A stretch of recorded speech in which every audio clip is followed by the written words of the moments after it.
दोस्तों स्वागत है एक बार आपका फिर से चाणक्यस के बैंकिंग के ऑफिशियल यूट्यूब चैनल पे।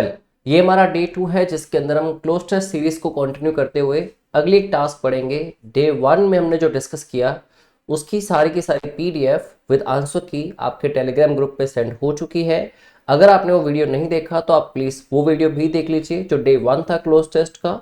उसमें हमने डिटेल में बहुत चीज़ें डिस्कस करी थी along with the meaning of the words, right. आज की क्लास में भी हम डिटेल में डिस्कस करेंगे।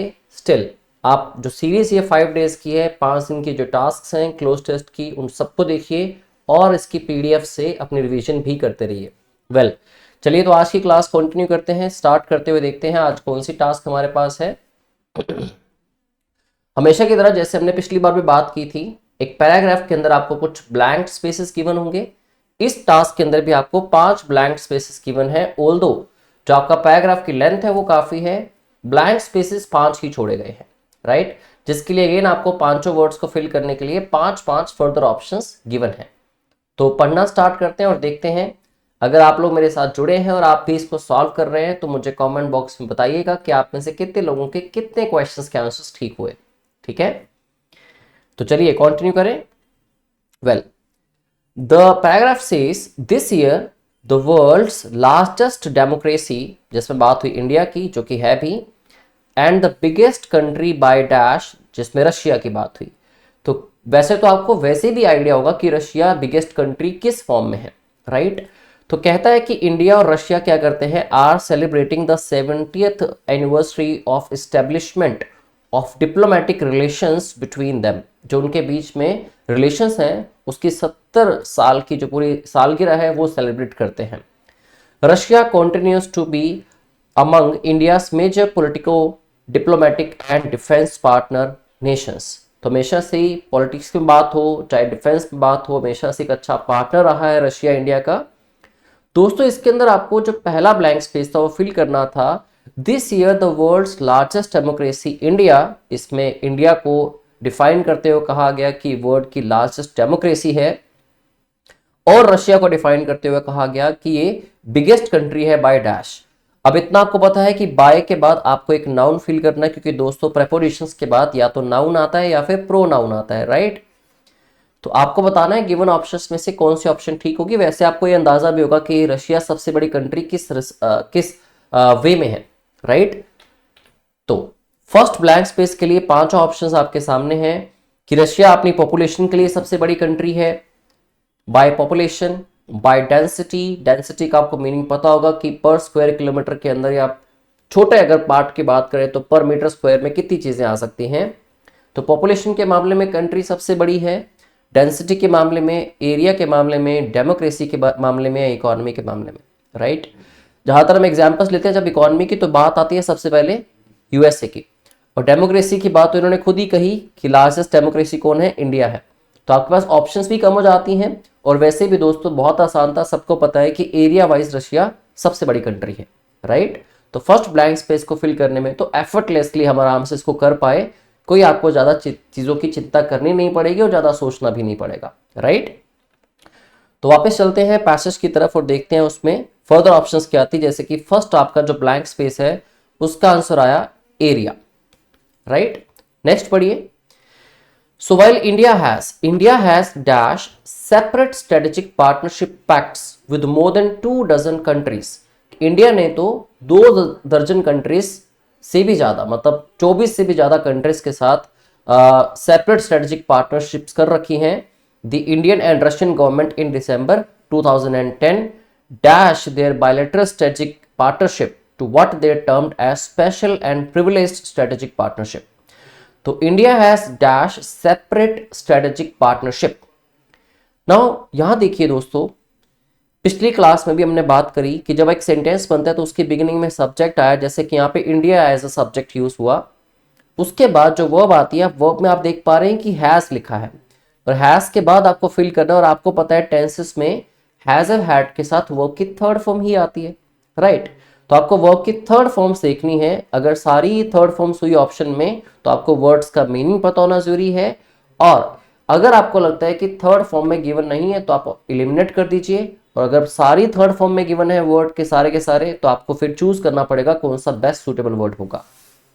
ये कहना चाह रहा है कि जैसे इंडिया और रशिया का बहुत अच्छा रिलेशनशिप है, तो उन्होंने सेलिब्रेट किया अपनी 17th सेंचुरी, और उसमें आगे बात करते हैं, जबकि इंडिया जो है उसकी 2 दर्जन से भी ज्यादा कंट्रीज के साथ सेपरेट स्ट्रेटेजिक पार्टनरशिप पैक्ट्स हैं। ठीक है, तो इंडिया हैज डैश। अब आपके माइंड में क्या आता है कि इंडिया ने पार्टनरशिप्स क्या करी हैं, साइन कर रखी हैं। इंडिया हैज साइंड, राइट, या इंडिया हैज अग्रीड। अग्रीड के साथ क्या आना चाहिए था, टू आना चाहिए था, तो अग्रीड ऑप्शन नहीं आती, बट माइंड में यही आता है कि फाइनलाइज कर रखा है, कुछ साइन कर रखा है, कोई ट्रीटी कर रखी है, right.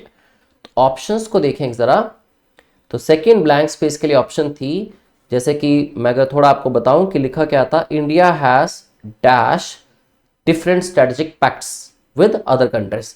India has inked, India has considered, India has contemplated, India has refuted, या India has revoked. First of all तो आपको सारे के सारे वर्ड्स का मीनिंग भी पता होना चाहिए। अगर सारे वर्ड्स का आपको मीनिंग पता होगा तो डेफिनेटली आप उसके बारे में आगे सोच पाएंगे। और अगर इन सारे वर्ड्स को देखें तो इसमें आपको क्या लगता है कि क्या ऑप्शन ठीक हो सकता है, क्योंकि बड़ी ही जनरल, सबसे पहला वर्ड बहुत ही जनरल था और बहुत ही सूटेबल था, इंक्ड। दोस्तों इंक का मतलब तो यही होता है, इंक का साइन करना। इंडिया हैज साइंड या इंडिया हैज मार्क्ड। अब कंसीडर करना, इंडिया ने सिर्फ कंसीडर कर लिया है, मान लिया है, और उससे चलते सब चल जाएगा, क्योंकि देखो जब भी दो कंट्रीज के बीच में कुछ चीजें फाइनलाइज्ड हुई, इवन दो पर्संस के बीच में भी, उनके बीच में भी कोई अग्रीमेंट या कॉन्ट्रैक्ट जो होता है वो साइन किया जाता है, कोई ट्रीटी जो है वो साइन की जाती है, तो ऑब्वियसली कंसीडर्ड तो नहीं हो सकता। इंक्ड आपका ऑप्शन हो सकता है, राइट। अगर वर्ड आप देखें ऑप्शन सी में, कंटेम्पलेटेड। कंटेम्पलेट का मतलब क्या होता है, टू लुक एट समवन और समथिंग भी कह सकते हो आप, केयरफुली या फिर thoughtfully for a long time. तो कंटेम्पलेट का मतलब होता है, मान लो आपके सामने कोई भी एक नई ऑफर आती है, उस ऑफर को आप बार बार कंसीडर कर रहे हैं thoughtfully, that means you are contemplating that offer, right. तो इंडिया सिर्फ इसके बारे में सोच रहा है और ये तो कह रहे हैं, जबकि इंडिया कर चुका है ऐसा, राइट। तो इंडिया ने कंटेम्पलेट नहीं किया है। इसके बाद आया इंडिया ने रिफ्यूट कर दिया है, इंडिया ने रिवॉक कर दिया है। दोस्तों दोनों के दोनों ही बेसिक वर्ड्स हैं, लेकिन दोनों ही इंपॉर्टेंट हैं अपने आप में। अगर हम देखें वर्ड रिफ्यूट का मतलब, तो रिफ्यूट का मतलब क्या होता है, जब आप प्रूव करते हैं किसी चीज को गलत, प्रूव समथिंग रॉन्ग। तो यहां पे आपको इतना पता है कि वर्ड तो आपको पॉजिटिव चाहिए था, तो ये वर्ड तो नहीं आ सकता। On the other hand revoke word भी क्या है, नेगेटिव है, ठीक है। रिवॉक का मतलब क्या होता है, कैंसिल कर देना किसी भी चीज को लीगली किसी भी चीज को कैंसिल करना। मान लीजिए कोई बिल पास हुआ, कोई एग्रीमेंट हुआ, उसको कैंसिल कर दिया गया। या एबॉलिश वर्ड आपने सुना होगा कि इंडिया ने एबॉलिश कर दिया बाकी कंट्रीज के साथ अपने स्ट्रेटेजिक प्लान्स को, तो वहां पे बात पॉजिटिव वे में हो रही थी कि वाइल, जबकि इंडिया ने तो इनके साथ भी कर रखी है पार्टनरशिप। तो दोस्तों एक ही ऑप्शन बचता है जो कि काफी सिंपल भी था, India has inked means India has marked या साइंड अ ट्रीटी और अग्रीमेंट और कॉन्ट्रैक्ट। तो बहुत ही आसान था इसको भी फिल करना, बट साथ ही साथ बाकी वर्ड्स का मीनिंग पता होना भी काफी इंपॉर्टेंट है, राइट। चलिए तो आगे बढ़ते हैं, देखते हैं जो ब्लैंक स्पेस थर्ड है उसके अंदर कौन सा वर्ड सूटेबल हो सकता था। Well, Indian and Russian governments in December 2010 dashed their bilateral strategic partnerships to what they termed as special and privileged strategic partnership. That means उन्होंने पार्टनरशिप के अंदर कुछ अच्छे चेंजेस लाए हैं, ठीक है। पार्टनरशिप को उन्होंने या तो स्ट्रॉन्ग किया है या पार्टनरशिप को उन्होंने चीजों में लेवल अप किया है, जिस वजह से उन्होंने इसको नाम भी अलग से दिया कि ये स्पेशल और प्रिविलेज स्ट्रेटेजिक पार्टनरशिप है, राइट। तो Indian and Russian governments in December 2010 dash there bilateral strategic partnerships. तो इतना आपको पता है कि यहां पे आनी वर्ब चाहिए, राइट। वेल, तो देखते हैं, इंडिया हैज कॉल्ड मतलब इंडिया ने बुलाया है, इंडिया हैज एलिवेटेड कि इंडिया ने उसका लेवल अप किया है, ठीक है, और उसको और बेटर बनाया है पहले से। इंडिया हैज रिफ्रेश किया है उसको, मतलब उसमें कुछ चेंजेस किए हैं। देखो दोस्तों, अगर रिफ्रेश देखें और रिवाइव देखें, दोनों का मतलब एक ही होता है, चीजों को रीस्टोर करना या उनको रिकंसिडर करना। और आपको पता है कि जब दो वर्ड्स का मीनिंग ऑलमोस्ट सेम हो तो वो दोनों तो आंसर ऑप्शन कभी हो ही नहीं सकते, क्योंकि आपको तो एक फिल करना है। अगर रिफ्रेश्ड भरोगे तो फिर रिवाइव्ड भी तो ठीक होगा, राइट। इतना देखते ही आप इन दो ऑप्शंस को एलिमिनेट कर सकते हो। और नलीफाइड अपने आप में वैसे ही एक नेगेटिव वर्ड है, तो फिर वो तो कह रहे हैं कि उसको उल्टा एक स्पेशल नाम भी दिया गया है, राइट। तो नलीफाइड भी इस क्वेश्चन का आंसर नहीं हो सकता, ना ही रिवाइव हो सकता, ना ही रिफ्रेश हो सकता। कोल्ड का मतलब है वो तो उन्होंने बाद में उसको नेम दिया, बट वो कह रहे हैं 2010 में इन्होंने ऐसा किया और बाद में उसको ट्रीट कैसे किया और नेम कैसे दिया, एक स्पेशल नेम दिया। आप दोबारा पढ़ सकते हैं। इन दिसंबर 2010 dash their bilateral strategic partnerships to what they termed as, जिनको उन्होंने एज अ टर्म क्या नाम दिया, ठीक है। तो कोल्ड वर्ड तो टर्म की जगह पे आ सकता था, लेकिन पहले उन्होंने इस चीज को अच्छा किया, बेटर किया, अमेलियोरेट किया या उसके लेवल को एलिवेट किया, ठीक है। पॉजिटिव वर्ड्स में देखें तो ये वाले पॉजिटिव वर्ड्स आपके बनते हैं।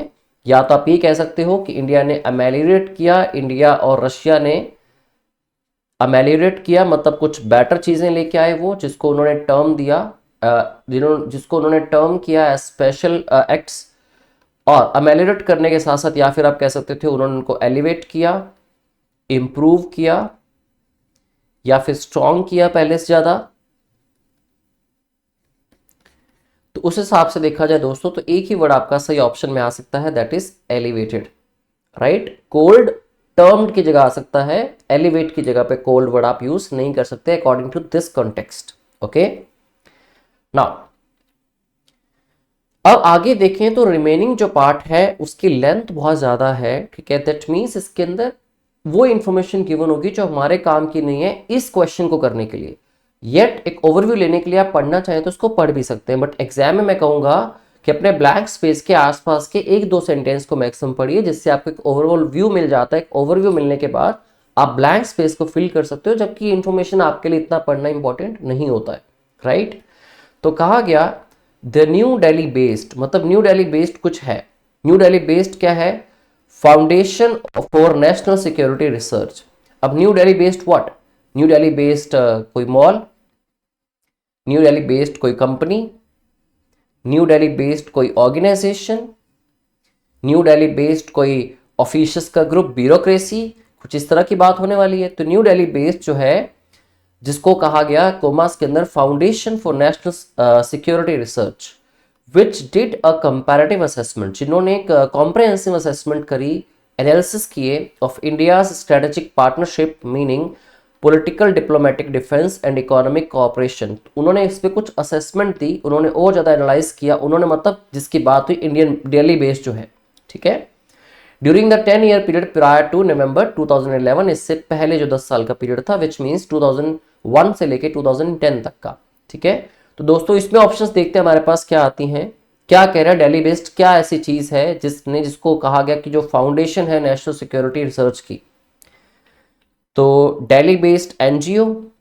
अब ऑब्वियसली दोस्तों एनजीओ तो ऐसा काम नहीं करेगी, एनजीओ को तो अपने इतने पॉलिटिकल या डिप्लोमेटिक रिलेशनशिप्स के लिए बीच में हायर नहीं कर सकते कि एनजीओ पे भरोसा किया जाए, और एनजीओ का ये काम भी नहीं है, ठीक है। तो ऑप्शन 1 गलत हो जाता है आपका। न्यू दिल्ली बेस्ड स्टार्टअप, अब स्टार्टअप पे भी भरोसा नहीं हो, स्टार्टअप मतलब कोई भी कंपनी स्टार्ट करना आपने, ठीक है, बट गवर्नमेंट के साथ ऐसी चीजें काम नहीं करेंगी। तो दोनों के दोनों वर्ड्स क्या है? इररिलेवेंट है अकॉर्डिंग टू द कॉन्टेक्स्ट जो आप पैसेज पढ़ने वाले हैं। फिर आया पर्सोनल, पर्सोनल वर्ड यूज होता है डेफिनेटली थिंक टैंक या फिर एवेन्यू। अब थिंक टैंक से आपको शायद शार्क टैंक याद आ रहा हो।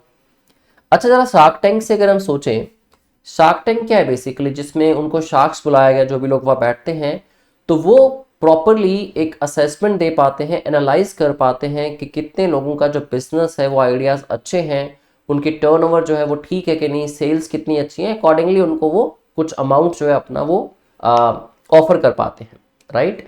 तो थिंक टैंक का मतलब क्या है कि जहां पे कुछ सोचा जा रहा है, राइट। तो पहले पर्सोनल वर्ड की बात करते हैं, दिल्ली बेस्ड पर्सोनल की। दोस्तों पर्सोनल भी एम्प्लॉइज होते हैं, एम्प्लॉइज ऑफ एन ऑर्गेनाइजेशन, जिनको अपॉइंट किया जाता है basically for employing and training people.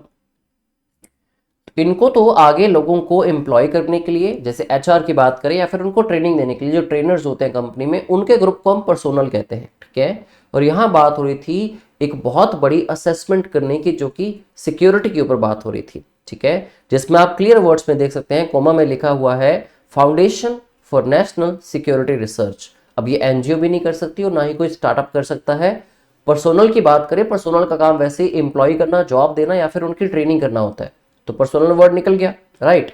अब आगे देखें क्या है, अगला वर्ड आपके पास एक गिवन है थिंक टैंक और दूसरा गिवन है अवेन्यू। आई होप आप लोगों ने आंसर लगा लिया होगा, आंसर इसका थिंक टैंक ही होगा। डिस्कस करते हैं क्यों, उससे पहले डिस्कस करते हैं अवेन्यू को। दोस्तों अवेन्यू के दो मतलब होते हैं इस वर्ड के। एक तो अवेन्यू का मतलब होता है अ वे ऑफ डूइंग समथिंग, किसी काम को करने का तरीका, तो आप ये भी नहीं कह सकते डेली बेस्ड एवेन्यू, राइट। दूसरा एवेन्यू का मतलब क्या होता है, अ स्ट्रीट, टिपिकली एक ऐसी स्ट्रीट जो कि कवर्ड होती है, ठीक है, या जिसके दोनों साइड्स के ऊपर बड़े बड़े ट्रीज या टॉल बिल्डिंग्स होती हैं। एक ऐसी स्ट्रीट को भी हम क्या कहते हैं, एवेन्यू कहते हैं। तो डेली बेस्ड ये स्ट्रीट की बात भी नहीं हो रही, तो इसलिए एवेन्यू भी गलत ऑप्शन हो गया। अब थिंक टैंक क्या होता है, कुछ ऐसे एम्प्लॉयज या कुछ ऐसे लोग जिनको एम्प्लॉय किया जाता है किसी बड़ी ऑर्गेनाइजेशन के द्वारा, वो प्राइवेट भी हो सकती है, गवर्नमेंट भी हो सकती है, जिसमें उनका मेन काम क्या होता है, उनको कोई भी एक टास्क दी जाती है, ठीक है। मान लीजिए कोई भी एक बहुत बड़ी प्रॉब्लम या कोई भी एक बहुत बड़ा इशू चल रहा है, तो उसके ऊपर वो कैसे उसको वर्कआउट कर सकते हैं या फिर वो कैसे उस प्रॉब्लम को सॉल्व कर सकते हैं, उन एक्सपर्ट्स को, ठीक है, एक्सपर्ट एम्प्लॉयज होते हैं या एक्सपर्ट लोग होते हैं जिनको कोई ऑर्गेनाइजेशन एम्प्लॉय करती है या फिर उस ऑर्गेनाइजेशन या कंपनी के वो पार्ट्स होते हैं, एक्सपर्ट्स की टीम होती है जो कि फर्दर किसी भी प्रॉब्लम या किसी भी इशू को वर्कआउट कैसे करें, उसको कॉप अप कैसे करें या फिर उसको सॉल्व कैसे करें, उसके लिए उनको अपॉइंट किया जाता है स्पेशली। तो think tank, daily based think tank की बात हो रही थी जिन्होंने एक असेसमेंट दी, ठीक है।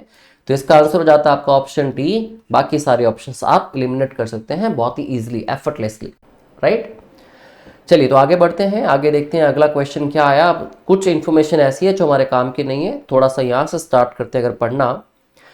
The November 2011 report had found that, उस रिपोर्ट से क्या पता लगा, that Russia had provided strong political diplomatic support to India. Russia ने पॉलिटिकल डिप्लोमेटिक सपोर्ट बहुत ज़्यादा दी थी, एक स्ट्रॉन्ग पॉलिटिकल डिप्लोमेटिक सपोर्ट दी थी इंडिया को, एंड हेल्प्ड एनॉर्मसली, बहुत बड़े लेवल पे आके हेल्प की थी एनॉर्मसली इन building India's defence capability. Defence में मेनली आपको पता है रशिया ने हेल्प करी इंडिया की।